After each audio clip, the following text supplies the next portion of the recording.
or whoever talking about their faith.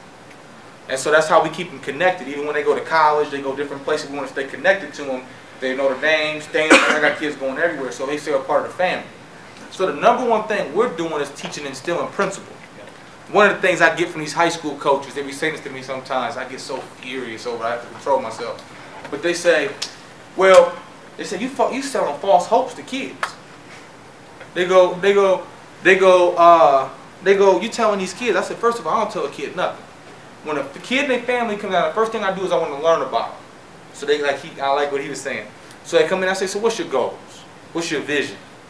What do you want to do? Now when they help and I help them guide them, and I said, we're going to help you achieve that. We're going to pursue it. We're going to help you achieve it. Who am I to tell a kid what level he can play and what he can't play in? My job is to get him to believe, and we're going to help him. Now if he falls short of that, he falls short of that. But we're going to pursue to do that. But then you have coaches that are uneducated, haven't really studied their craft, at a certain level of knowledge, and they get mad because a lot of them don't want kids like a Devon. You know, a lot of small college coaches hope that you don't get exposed because they want you. It's in their best interest. So they don't want you to be going to whatever level, if it makes sense, okay? So our vision right now, we've gotten to the point we're at now. And recently, man, my church is amazing. So I've been being blessed in just what I've been getting fed and understanding. And I always told my wife, when I turn 30, I'm 30 now, I said, that's my year. That's the year of the harvest, right? So I said, that's my year, right? I've been saying that forever in my notebook, when I'm 30, when I'm 30, when I'm 30, right? So I didn't know what it was, but something was finna pop off, right? So I hit 30 with the company and everything, and I'm like, man, what's finna go down? And there was a service one time with Pastor when I got revelation, it just hit me, right? I was like, oh my goodness. And it just hit me, and it was like, he was talking about the grace message, and he was talking about how, you know, we're saved to serve. And that when you give and you serve and you do for people, it's not to be blessed, it's because you are blessed. Right? You know, it's not because you're hoping to get some. I am. I already am. So, my best friend told me the other day, he said, Mike, you've been in preparation mode for so long, grinding, hustling, that you're having a hard time receiving. See, right now, I sat into a period where I'm at Parkview Hospital, billion-dollar organization. Right? I'm meeting with the CEO and the COO and the CFO and the whole nine. They want to meet with me. I didn't initiate nothing. They want to meet with me because one thing he said earlier, my cousin Brandon Parker, Eugene's son, he told me something that was awesome. He came to me, he said, Mike, you're trying to get these NFL players to buy into your company and you're trying to do this. He said, you got to create your brand. He said, build your brand. Right? So I've been on this kick about my brand for like a year.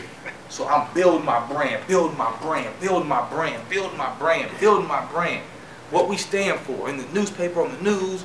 You know, when we travel with my team, we just won in Detroit yesterday, national tournament going to Florida. I'm building a brand, right?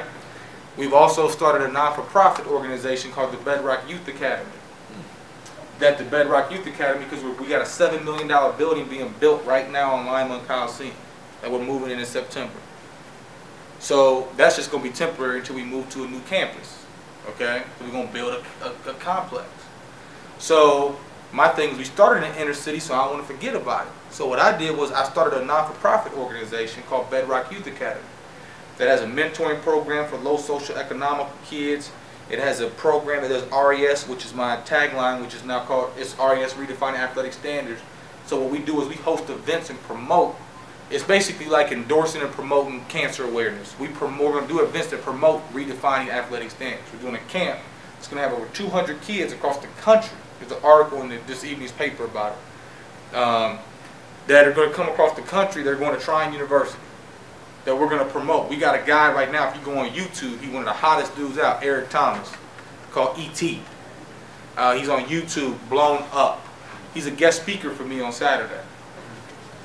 And my Uncle Eugene asked me something one time. I was all motivated, pushing, I'm all amped up. He told me something one time. I want to share this stuff. He goes, He goes, Mike, you was a good running back. He goes, remember how you had to be patiently aggressive when you used to run the ball? Like, you know what I'm saying? You'd be patient behind the line of scrimmage, and when you saw you hit that hole, it's like, yeah, I used to do that real well. He said, that's the same thing you got to do as an entrepreneur. He said, you got to be patiently aggressive. So you got to be patient enough to receive it, but then you got to be aggressive when it's there to hit it, right? And so he was telling me, I was like, man, I'm going to quit this job. He said, man, he said, if you honor God, he will honor your dreams. He said, never put your family in risk while you're pursuing your dream. He said, so too many guys do that. If God wants something to manifest, he said, he'll make it happen so you can do it. But so many guys go off on this limb and do stuff and put their family in risk. You know, he said, so honor your family. He said, God will honor your dreams. So I'm like, all right. And then he asked me one time, I said, well, I want a new facility. I want this, I want that. Just going to my mentor, he goes, Mike, he said, what's your vision? I said, man, to help kids get to know Christ, to help them get into school. He said, you doing it? I said, yeah, I'm doing it. He goes, you got a facility? I said, no. He said, what if you don't got a facility in 5 years? You still going to do it? I said, yep.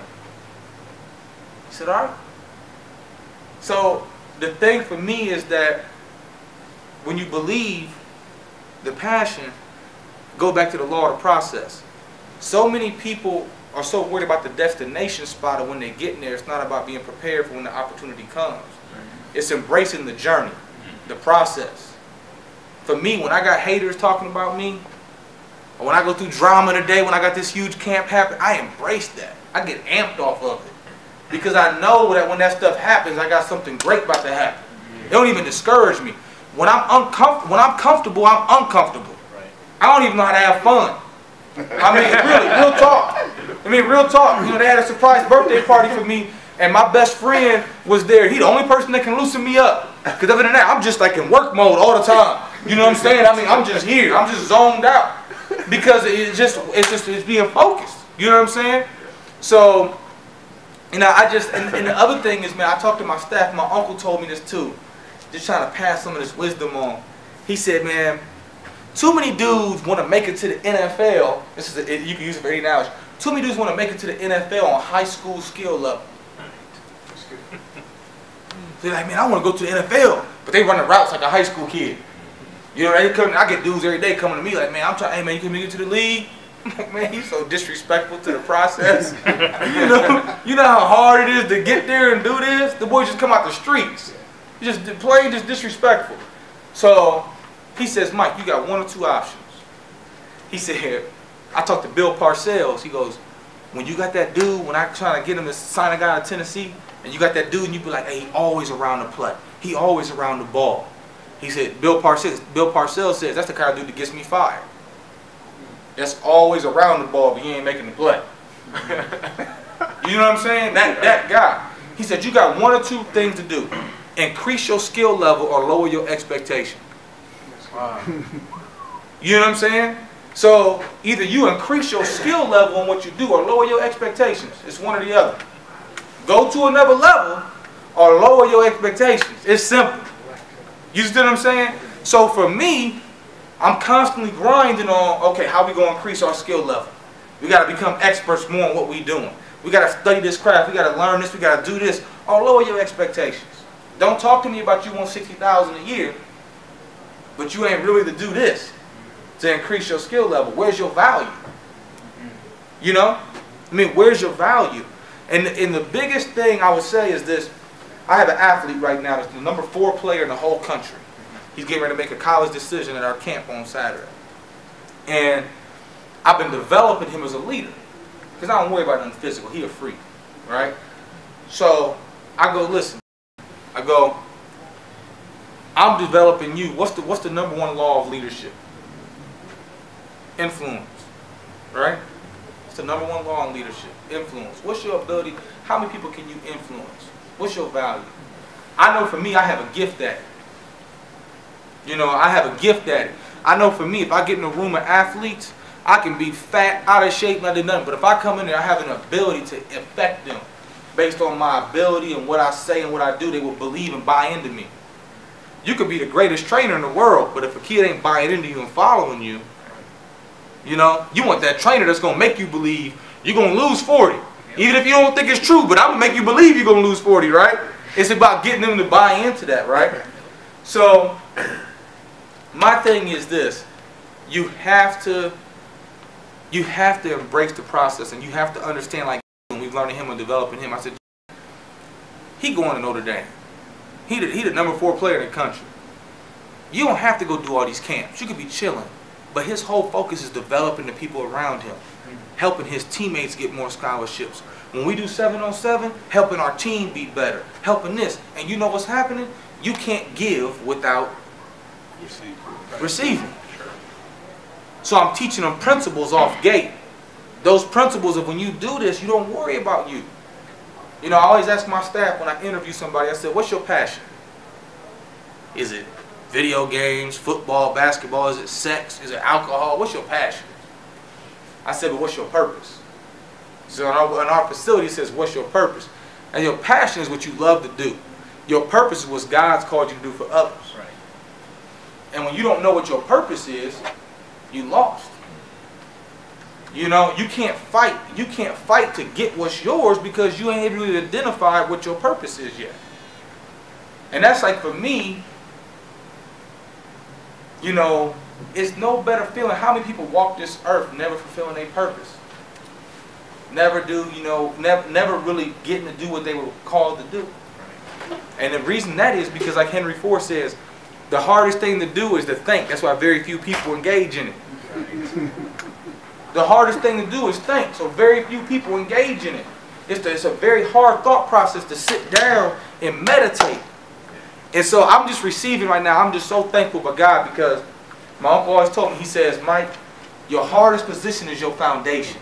He said, lay that foundation, lay that foundation, lay that foundation. And he said, dog, once you get that foundation laid, wait and see how it just goes, bang. And I'm in a situation right now, personally, I'm just encouraging you, not bragging, where I'm getting elevated to a position of authority, where it's like, they calling me to be on this and speak over here and do this and control this up here with CEOs and I got, you know, Major League Baseball people calling me, and this, I was just serving people. You know what I'm saying? I was just buying into serving other people, but then he's elevating me to a position of authority. And that's where God wants his people. Anyway, you know, that's why I'm reading a book right now on Anointed for Business. How to affect your marketplace. How to, in the market that you're in, how to saturate it with God in the marketplace. So, I mean, my biggest thing is to really, why are you doing what you're doing currently right now? Why are you doing it? That's what we always say at AWP. A high school coach can tell you to do drills, but he can tell you why you're doing it. What's the why behind what you're doing? So we always say, what's the why? So I go, if you can identify why, what you're doing, then you can buy into the vision. Then you have to believe. Sister Sherry said it the other day, when you know the end in the beginning, all you got to do is believe in between. You know, when you know the end in the beginning, you just got to believe in between. So you believe, and you got to have passion. Right. You know, I mean, and I'm OC with it. You know, like, you know, like I don't care if you're sick. I'm not empathetic. So it's just a thing of where when it's time to grind and to get something done, someone like, well, I'm tired. I was up. I don't care. You know, I was up all last night too. But you know, but we called to pursue what we got to do. You know, you got to have that passion. When you lose that passion, it's some other cat right next to you got that passion. Right. You know, so I'm honored that you guys let me get up here and speak. I received a lot from your spirit. Pulling from you, stealing from you right now. So I appreciate it. You're back. So you know, I'm just honored, man. Thanks for having me, man. With humility, you don't say thank you after breaking knowledge down like that. Wow, that's beautiful. But see, the thing about it is, you know, my plan for this here is called Leaders Unite. When leaders come together, able to give and receive knowledge, you have no clue who's in here to receive it and where they're going with it. You know, there's a lot of people, they just simply lack that one thing that get them over the hump, that may change a million people's lives. And when you bring leaders together who is not afraid to give that knowledge to somebody else, letting go, like we talked about earlier, letting go of the fear. You're not worrying about somebody else surpassing you. Mm-hmm. You know, you never know who you're developing and what they might be able to do for you later on in life. Mm-hmm. So that being said, I truly appreciate all y'all. The speakers that we had tonight, people should be paying $10,000, $15,000, $20,000 to hear these guys speak. Honestly. Like we talked about earlier with Robert Kiyosaki, Donald Trump, you're going to pay that. You're going to pay it. So it's free knowledge, man. And you expect people to come and get that knowledge. But again, your knowledge is limited. Sometimes that depends on you. You can go out there and get it, and it's a choice. Bottom line. So I truly appreciate everybody. Mr. Todd Binkley, Mr. Mike Lito. I wanted to get his eye contact. So I truly appreciate y'all. And something special in return will be to come. So I thank all y'all. But I also want to give a special thank you to L7 Entertainment for the recording, and also for the website being built, visionbox.com, that's going to change lives all across the world, understanding the purpose of this website. Mr. Adrian Williams, who built that website. It's just been a blessing, man, to allow God to use me, myself, as a young man who probably, you know, always thought I was going to be in the NFL, and it didn't happen that way. And now I'm moving forward with helping to save lives, change lives for the better. And it's a good thing. Actually, I feel like I lost a lot of love for the game of football, if that makes sense. My passion for what I'm doing now in business and helping people is equivalent to, or even more than, what my passion was in being an athlete. So I thank God when He really show you what He got in store for you, it'll change things, and you'll never expect, you never know what it really would be. So I thank y'all for attending here at Leaders Unite. Y'all stay blessed.